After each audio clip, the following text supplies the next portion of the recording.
ಬೆಳ್ಳೆಕ್ಕನ ಪ್ರೇತ. ಮರುದಿನ ಈಶ್ವರ ಭಟ್ಟರ ಸವಾರಿ ಚಂದ್ರಯ್ಯನ ಮನೆಗೆ ಬಂದಿತು. ಚಂದ್ರಯ್ಯನು ಇರುತ್ತಾನೆಯೇ ಇಲ್ಲವೋ ಎಂಬ ಸಂಶಯ ಅವರಿಗಿತ್ತು.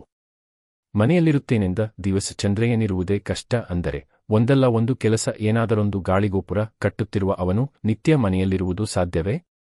ಆದರೆ ಈ ದಿನ ವಿಶೇಷವಾಗಿ ಮನೆಯಲ್ಲಿ ಉಳಿದುಕೊಂಡನು. ಬೆಳ್ಳಕ್ಕನ ಪ್ರೇತನ ಕಥೆಯೇನೆಂದು ತಿಳಿಯುವ ಕುತೂಹಲ ಅವನದು. ಭಟ್ಟರು ಬರುವಾಗ ಕಾಫಿ, ಉಪ್ಪಿಟ್ಟು ಸಿದ್ಧಮಾಡಿ ಕಾದು ಕುಳಿತಿದ್ದ. ಫಲಾಹಾರ ಮುಗಿದೊಡನೆಯೇ, ಭಟ್ಟರೆ, ನೀವು ನೋಡಿಲ್ಲವೇ ಪ್ರೇತವನ್ನು ಎಂದು ಪ್ರಸ್ತಾಪಿಸಿದ. ಇದೇನು ಚಂದ್ರಯ್ಯ, ಪ್ರೇತಕ್ಕೇನು ಅಷ್ಟು ತಗಲಿಕೊಂಡಿದ್ದೀಯಾ ಎಂದು ಕೇಳಿ ನಕ್ಕರು. ಇಲ್ಲ, ಹೇಳುತ್ತೇನೆ. ಒಂದು ದಿನವಂತೆ ನಮ್ಮಪ್ಪ ಕುಂಬಳೆಯಿಂದ ಕಾಲ್ನಡೆಯಿಂದ ಬರುತ್ತಿದ್ದರು. ಕಾಲುನಡೆ ಎಂದರೆ ಆಗಿನ ದಿನ ಮೋಟರೇ ಇರಲಿಲ್ಲವಲ್ಲ, ರೈಲು ಬಂದಿತ್ತಷ್ಟೆ.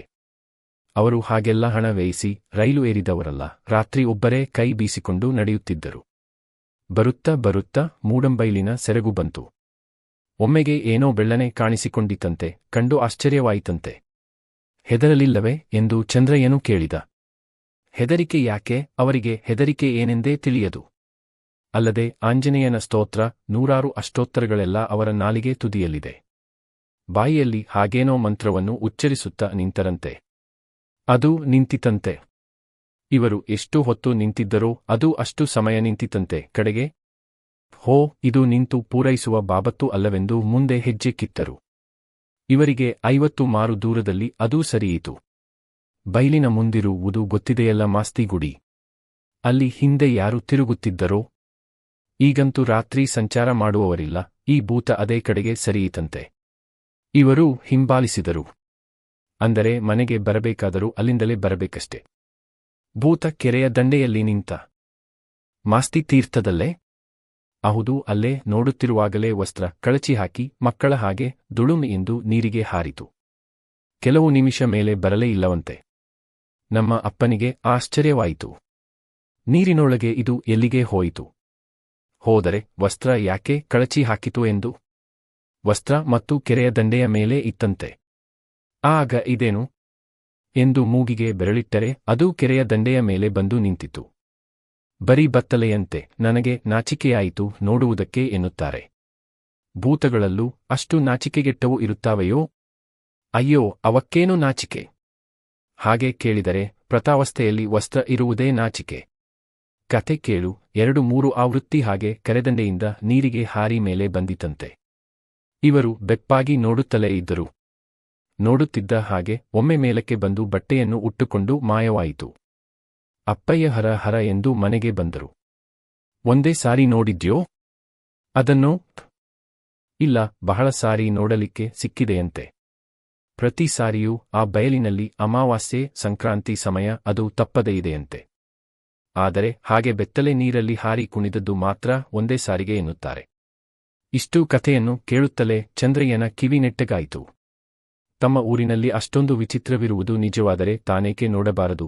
ಅದು ನಿಜವಾದರೆ ಆ ವಿಷಯದಲ್ಲಿ ವರ್ತಮಾನ ಪತ್ರಿಕೆಗಳಿಗೆ ಒಂದು ಲೇಖನ ಬರೆದರೂ ಬರೆಯಬಹುದು ಎಂಬ ಮನಸ್ಸಾಯಿತು. ಭಟ್ಟರೆ, ಒಂದು ದಿವಸ ನಾನು ನೀವು ಹೋಗಿ ರಾತ್ರಿ ಕಾದಿರೋಣವೇ ಅಲ್ಲಿ? ಸಂಕ್ರಾಂತಿಯಾದರೂ ಸರಿಯೇ, ಅಮಾವಾಸ್ಯೆಯಾದರೂ ಸರಿಯೇ. ಹಠ ಸಾಧಿಸಿ ಅದನ್ನು ಕಾಣಬೇಕು. ಕಂಡು ನಾನು ಮಾತಾಡಿಸಲಿಕ್ಕೂ ತಯಾರಿ.